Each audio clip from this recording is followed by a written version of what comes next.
Greetings, comrades of the world. It has been a long time since we made a Vlad video. Much has changed over the year.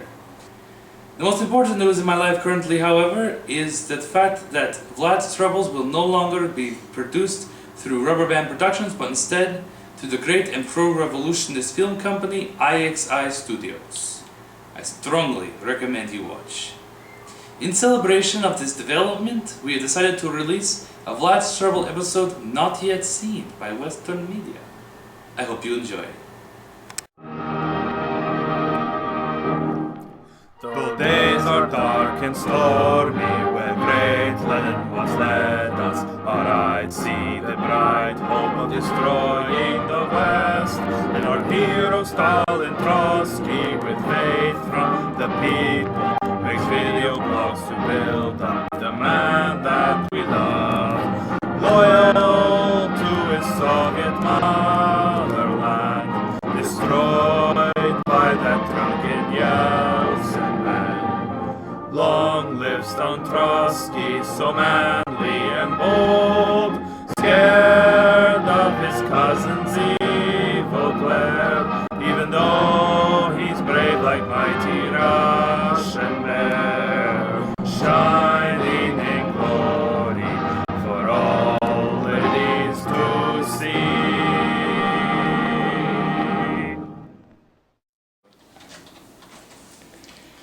The time has come. It has indeed. It is time to play Axis and Allies. I'm gonna crush you, Pinko, like a family-owned small business. I'm sorry, who lost Space Race? Say what? What? Oh shit! You know what? It's on now. It's on.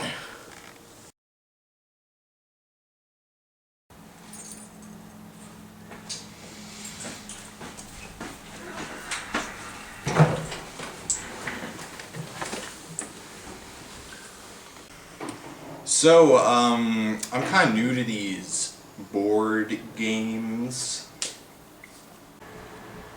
Axis and Allies is a game between 2 to 5 players, each player taking on a certain major faction of World War II, otherwise known as the Great Patriotic War. I'll play for the land that I love, America, the land of the free. So you'll be allied with Britain and Russia? I'd rather have free healthcare. I will be a country with a take-no-prisoners attitude that truly defines the concept and spirit of capitalism. Nazi Germany. I'll be Japan. Everything cool comes from Japan. I'm gonna be the US because I really don't care. And I shall be Britain. And I will be the glorious Soviet Union, where men are men and Ukrainians are nervous. The basic concept of the game is to achieve total victory by conquering the major cities.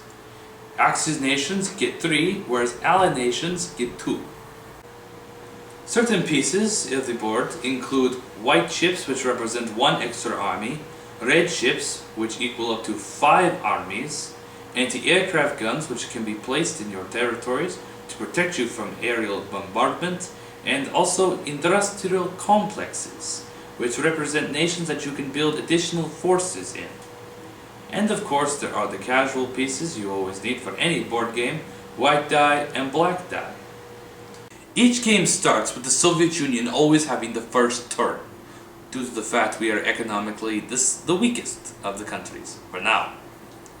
At the beginning of each turn, you receive the amount of money that your nation receives. Once you've achieved that, you spend it on whatever armies you need, tanks, planes, battleships, whatever you find necessary. Once that is done, you then attack. Attacks are achieved through dice rolls. Whoever has the highest dice roll ends up taking over the territory. It's quite simplistic, yet brutal all at once. Well, I'm gonna take the Caucasus. Yeah, Caucasus. What are you doing? We could take Leningrad and Moscow. One move, we could win the game. Yes, but I want to take the oil fields to the south, so it will strengthen the capitalist economy. Dude, way to be a dick. And we shall defend Stalingrad to the last drop of blood. So roll the dice, whore.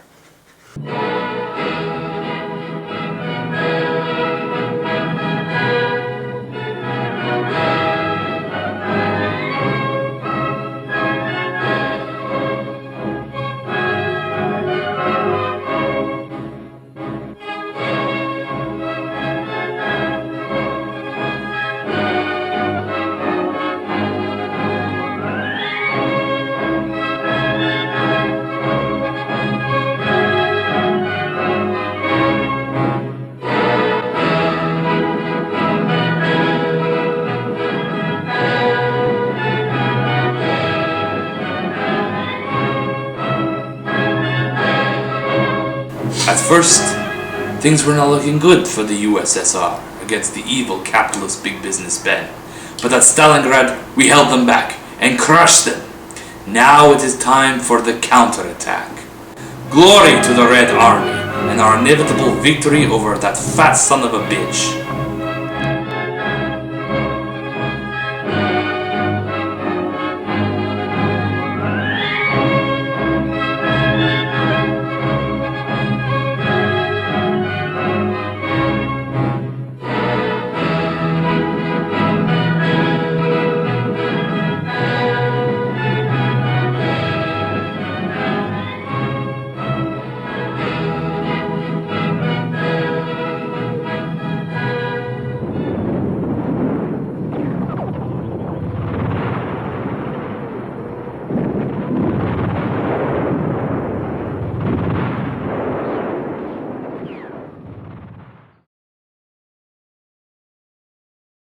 Ha! We are now circling Berlin, and you are reduced to nothing more than Boy Scouts and wrinkled old men. Victory is inevitable for the Great Red Army. Fuck! Calm down, Ben. It's just a game. Just a game? Just a game? You know what? When I was younger, I had a brother and a sister which I had to share everything with. My older brother, I had to get all of his hand-me-downs and I had to wear his old crappy shirts. You know what that's like? Wearing an old crappy shirt? You know, one time I scraped my knee and we had to go to the emergency room, but it was publicized healthcare. You know how long it took me to get there? Through the line and see a doctor? 6 hours! I don't want to wait that long. And I don't know anyone that wants to wait that long. That's why I am a capitalist and he's a communist, because he wants to see everyone's life in ruin, and this game wants to see everyone's life in ruin. This is more than just a game. It's a battle of ideologies. Good versus evil.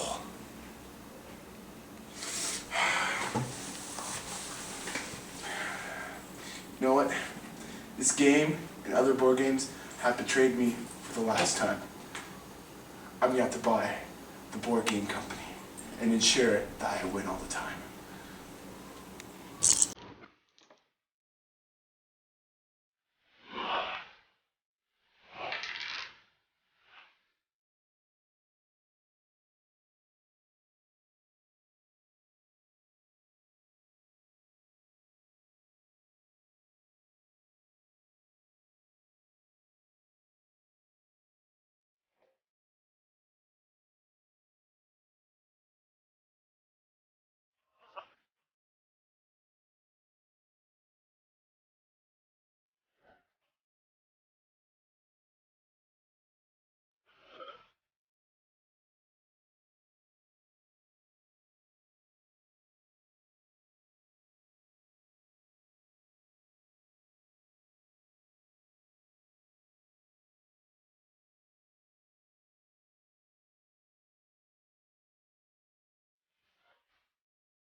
Yes, I have defeated communism's greatest enemy.